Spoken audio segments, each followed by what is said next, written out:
In this morning's talk, I was going into some of the fundamental features of Zen, and today I want to concentrate on that aspect of Zen practice which is called in Chinese Mo Che Chu, or going straight ahead. A master who was once asked, "What is the Tao, the way?" replied, "Walk on." Actually, go. As we say, go man, go. Go, go. And it is this aspect of Zen which is what is truly understood by detachment, or having a mind that isn't sticky and that isn't stopped at any point in its whole working. To be stopped at a certain point is what is called having a doubt, as when one fumbles or wobbles or hesitates about something, trying to find the right solution for the circumstances by thinking it out in a situation where there really is no time to think it out. So that when a Zen teacher asks his disciple a question, he expects an immediate answer, as it were, without thought or premeditation. They speak in Zen, they use a phrase, to have a mind of no deliberation. And they also speak of a kind of person, a man who doesn't depend on anything. That is to say, on a formula, on a theory, on a belief to govern his action. And this person who doesn't stick anywhere is like Dante's image at the end of the Paradiso, where he says in the presence of the vision of God, "But my volition now and my desires were moved as a wheel revolving evenly by love that moves the sun and other stars." And the image of the wheel, which is not too tight on its axle and not too loose, that is really with the axle, is the Zen principle of not being attached, not being sticky. It's very difficult for us to function in that way because we've been brought up to believe that there are two sides to ourselves. One, the animal side, and the other, the human and civilized side. And these are expressed in what Freud calls the pleasure principle, which he classifies with the animal side, with the id, and the other, the reality principle, which he puts on the side of society and the superego. And man is so split that he is in a constant fight between these two. Theosophists sometimes speak of our having two selves, the higher self, which is spiritual, and the lower self, which is merely psychic, the ego. And therefore the problem of life is to make the one self, the higher one, take charge of the lower, as a rider takes charge of a horse. But the problem that constantly arises is, how do you know that what you think is your higher self isn't really your lower self in disguise? When a thief is robbing a house and the police enter on the ground floor, the thief goes up to the second floor, and when the police follow up the stairs, he goes higher and higher until at last he gets out to the rooftop.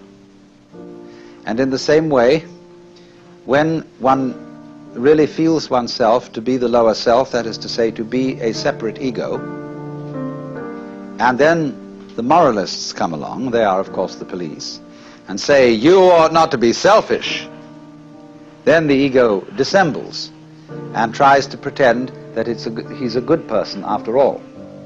And therefore one of the ways of doing this is for the ego to say, "I believe I have a higher self." And I would say, "Why do you believe that? Do you know the higher self?" "No, if I knew it, I would behave differently." But I'm trying to get there. Well, why are you trying to get there? Well, then the police wouldn't come around. Then the moralists wouldn't preach at me. Then I could feel that I was doing my duty, behaving as a proper member of society. But all this is a great phony front. If you don't know that there is a higher self, and you believe that there is one, on whose authority do you believe this? You say, oh, such and such a teacher, Buddha, Jesus, Shankara, the Upanishads, said that we have a higher self. And I believe it. Catholics sometimes say they believe their religion because they're told to, and they have to be obedient. The Catechism starts out, I mean the Baltimore Catechism, it starts out, we are bound to believe that there is but one God, the Father Almighty, creator of heaven and earth, etc. And they make jokes about the Protestants and say, they don't have real authority in Protestant church because everybody interprets the Bible according to his own opinion. But we have an authoritative interpretation of the Bible. But this always screens out the fact that it is fundamentally a matter of your own opinion that you accept the authority of the church to interpret the Bible. You cannot escape in all matters of belief from opinion. In other words, it must become clear to you that you yourself create all the authorities you accept. And if you create them in order to dissimulate, in order to pretend that your motivations and your character are different, that you would like them to be different, this is the same old principle of the separate self trying to improve itself so that it will live longer or survive in the spiritual world or attain the riches and the progress of enlightenment. And the whole thing is phony.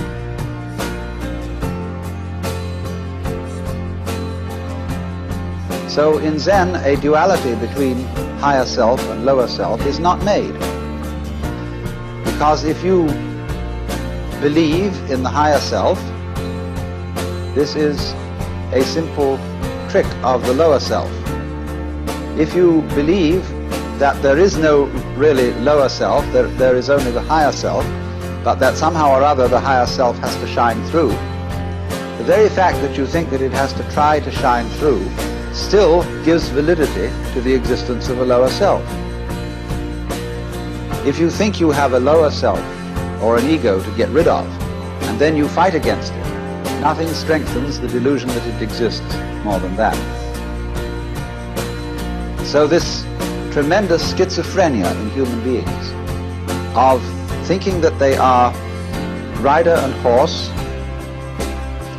soul in command of body, or will in command of passions, wrestling with them, all that kind of split thinking simply aggravates the problem.